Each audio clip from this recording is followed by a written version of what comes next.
quiet in the house, please. Peanut gallery.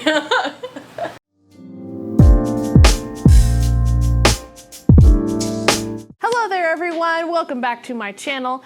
And this week's video is another cosplay, oops, caught myself on the dress, is another cosplay breakdown video. As you can see, we are going to break down my Queen Amidala Decoy black gown, or as I think other people call it, the escape gown? Because when I say decoy gown, sometimes people get it confused with the Sabe decoy gown that she wears at the end of Phantom Menace. But I call it the decoy gown. But for today's video's sake, it's going to be the decoy gown because that's just what's in my head. I created this gown to be a part of a huge and amazing and probably the best cosplay group that I've ever been a part of and ever will be a part of because it was just amazing. My Flame Handmaiden group of 2019 of Star Wars Celebration Chicago. I made this dress in about 2 months. I basically put out a call to action for anybody following my Instagram for a very short amount of time because I didn't want like hundreds of people to do this, although that would have been really cool now thinking about it. But I think we came there was maybe 20 of us total, ranging ages and genders and just everybody dressing up as Padme's handmaiden, or as we call it, the Flame Maiden dress, the orange dress that they wear as they escape Naboo with this outfit. I wanted a big group of handmaidens to just basically all of us just troll around the convention floor of Star Wars Celebration 2019, and my goodness, we did it. It was a huge success. We had so many people just following us around with cameras and asking us questions, and it was just an excellent time. If you'd like to see more behind the scenes of what I'm talking about, as well as photos and videos of our shoots and just being on the convention floor of all of us, check out my Star Wars Celebration vlog.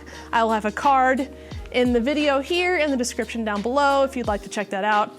Many thanks again to everybody involved in the 2019 Flame Maiden Handmaiden group. You guys literally made my year, possibly my cosplay career. Possibly, maybe. Still, you guys were awesome. But back to this dress. Many of you have asked how I made it. Well, I made it in 2 months. Unfortunately, this dress got sidelined a bit because Captain Marvel decided to land in my lap, which I just figured this out the other day as when I was going back through pictures trying to find when I actually started this dress. And I started this dress a while back, but I finished it in 2 months total. This dress was not too bad to put together versus my Queen Amidala Senate gown. That one had a lot more engineering. If you haven't seen that video already, I will put a link in the description below as well in the card here. I'll break down the Senate gown that I made. But this one, I kind of had a basic idea of what I was doing while getting into that. I did a lot of research, and also a lot of people up to this point have made this outfit, so I kind of did a combination of their crafting techniques plus what I saw from the video or from the movie and just kind of made up my own. So let's go ahead and start getting into this gown. The first thing I want to talk about, let's start with the skirt first. So the main fabrics of this whole outfit is polyester velvet, stretch velvet that I honestly just had, and I knew I could use this for the dress because I had many yards of it. As well as the gold fabric you see is Silk Dupioni from Silk Baron. The color I believe is called Sesame. The other fabric that is prevalently used is this. Two different nettings from like Halloween nettings that I found that are basically, actually I'll just go over that in a second. So the skirt is basically a elliptical hoop. This is an outfit that is on a elliptical hoop, the same elliptical hoop skirt that I made for my Anastasia. And beneath the skirt and above the hoop is just a 2-layer little bitty petticoat that I have as well. The skirt itself is a paneled skirt. You're seeing all my mistakes and all under the seams here. Ooh, don't fall, man. This is basically an elliptical skirt draped over the cage crinoline.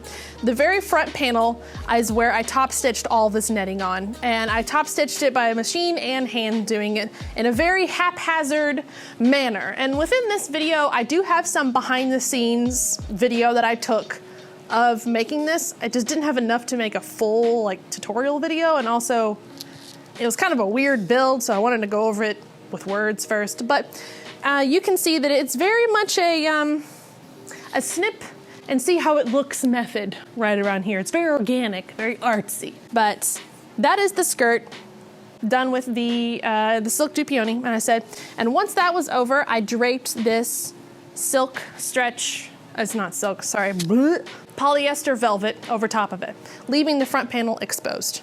It goes all the way around the back. Now the next thing I want to show you guys is the vinyl pieces. So these are heat transferred vinyl that I cut out with my Cricut. Possibly the best thing ever for this project was that freaking Cricut that I have. And it was just Padme's Nabooian symbol that I found offline, Google image, that I converted into my Cricut, and I cut it out of Gold's heat transfer vinyl. And then I just transferred all of it around the edge of the hem of the dress. Now the front two are bigger than around the sides, and on the back is a bit of a different design as well, as you're seeing here in the video. So, and then I just have a very simple skirt hook and bar closure in the back. That's it for the skirt. Moving on to the top. This was interesting, to say the least. So I draped the top cloak jacket thing, kind of.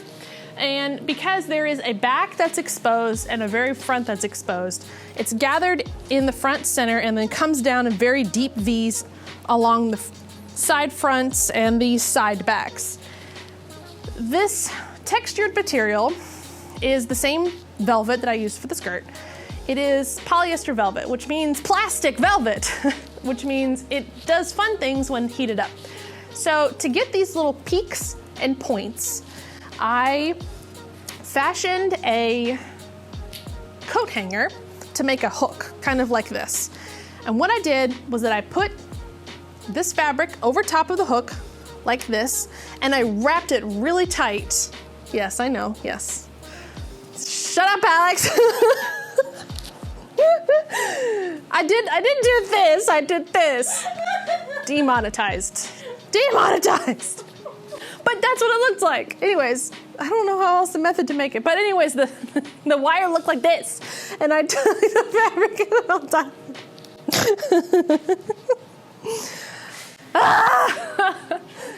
Okay, and once the fabric was on top of the random coat hanger apparatus that I made, I took very heavy duty thread, like very thick thread, and wrapped it around really tight to where it was extremely tight. I took my heat gun and I heated up the velvet. Now, caution, you can very easily burn through the fabric with the heat gun. I did it, I caused many holes. I'm here to tell you it is a watch and see, because when in the close-ups of this gown that I have right now, you can see a bit of a tonal difference in color that happens when heat gets to the velvet. Basically, it is solidifying the velvet. It is curling it in because it's plastic, therefore it's melting it, but not to a point to where it's burning a hole in the fabric. Because it does that, it pulls the fibers in and basically makes a peak in the fabric. Once you remove it off of the coat hanger apparatus that I made, it made this mountain peak pointy look of this top that I wanted to have. I basically rinse and repeated hundreds of times on this cloak for that. It took a long time, but it was exactly the texture and the three-dimensional look that I needed. Other people have developed different ways of doing it with other ways of fabric manipulation, but I found with the fabric that I had, especially being polyester, because I knew it would melt to a point to where it would hold shape if I applied heat to it, that this was gonna work out. Fabric manipulation for the win. So that's the outer cloak. Her sleeves are quite big as well, so they're really large bell sleeves.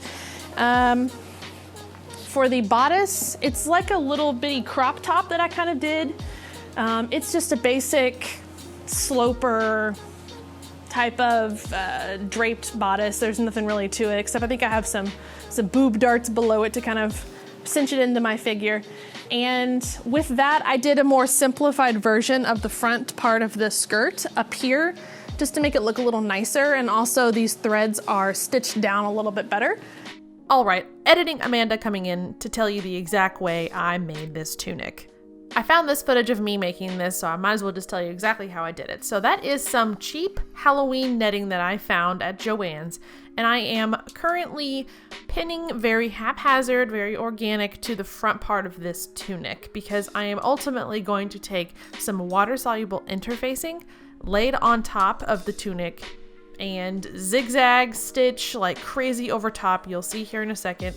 And then ultimately I'm going to dip the entire tunic part bodice in water. I know it sounds crazy, but trust me, it worked for what I needed. So at this stage, I just draped the webbing over the top and I'm pinning it where I want it. Before I committed completely, I tried a sample and it actually worked pretty great. So from here on out, you'll just see me draping the interfacing. Once again, it is water-soluble interfacing, and that acts as a glue for the webbing to adhere to and also stick to the fabric that is the tunic, along with the stitching that I'm doing. So this is what it looked like before I started stitching. The first thing you want to do is to stitch down all of the signs, kind of flatline the interfacing to the front of the fabric of the bodice. Just like here, so the interfacing doesn't slide, doesn't move anywhere, while you're very haphazardly, as I am showing here, laying down lines of stitching to add some more texture, add some more look to the top, as well as secure down your placement that you achieved prior with the pinning of the pins. Now, please do not run over the pins here. I removed all the pins before I put it under the sewing machine, so I didn't end up breaking my sewing machine. So once I had the look down right on the pieces for the bodice, I grabbed a large bowl, filled it with hot water, and dunked my silk dupioni, yes, that is silk fabric, into water. I do not recommend doing this for any other reasons besides this. This worked out exactly for what I wanted, exactly for what I needed. Many people I know are screaming right now that you never should wet silk. Honestly, you never should. But for this fabric manipulation, I wanted to try it out, see how it worked, and it ultimately did work. So, like I said right there in that little bloop that I just put in, don't wet your silk, but for this case, do wet your silk. The fabric did shrink a little bit, but honestly, it worked perfect, and I really enjoyed this method for the bodice. I wouldn't suggest doing it for the bottom skirt portion, but if you want to, you can totally try. It is connected via snaps, woo, all along the front and over the shoulder, and slips on like a coat. And that is basically it for the front. Now, on the center back, she has this weird beaded booty thing that I made, that I'm showing you right now here in the video. It is created by stitching apart a bunch of different sequins fabric that I found, as well as beading together some stuff. There's a lot of gluing involved in this piece back here, but I got it to where it shined like a diamond and it made my butt look fantastic. So wrapping up my Queen Amidala outfit, last thing we're gonna talk about is the headpiece. So the headpiece wasn't too bad to engineer.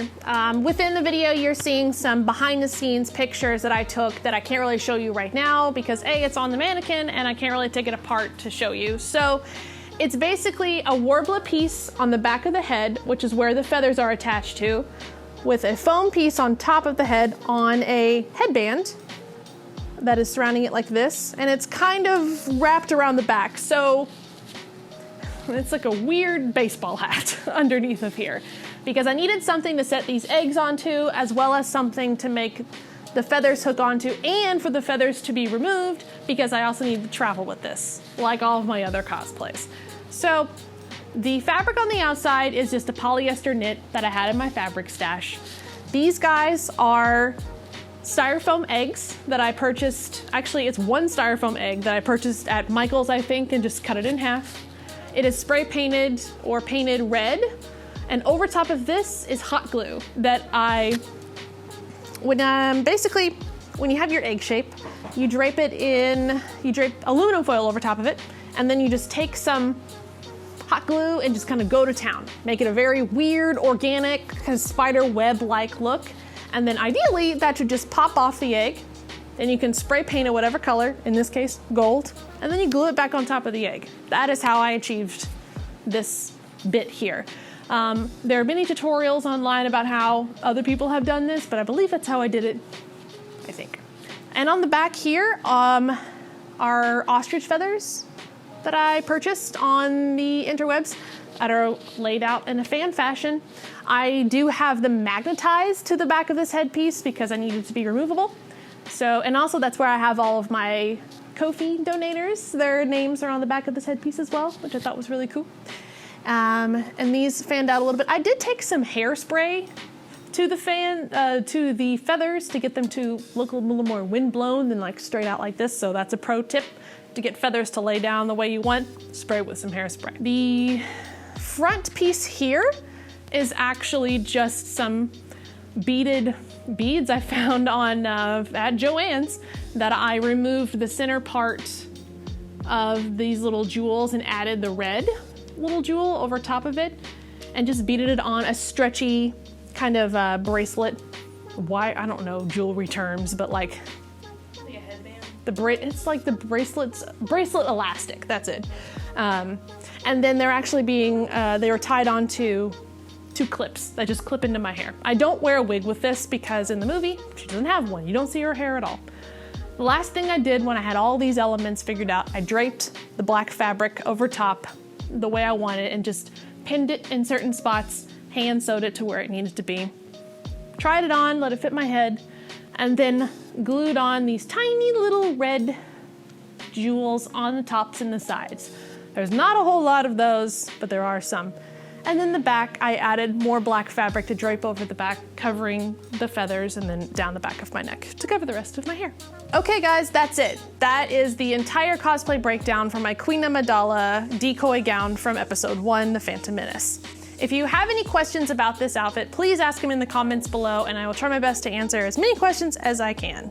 Also, I have plenty of behind the scenes and work in progress photographs of this outfit over on my Facebook page if you'd like to check some more out. All right guys, well that wraps up this week's video. Like I say every week, if you like cosplay and you like sewing, please like this video and subscribe to my channel, and I'll see you all next week. Bye!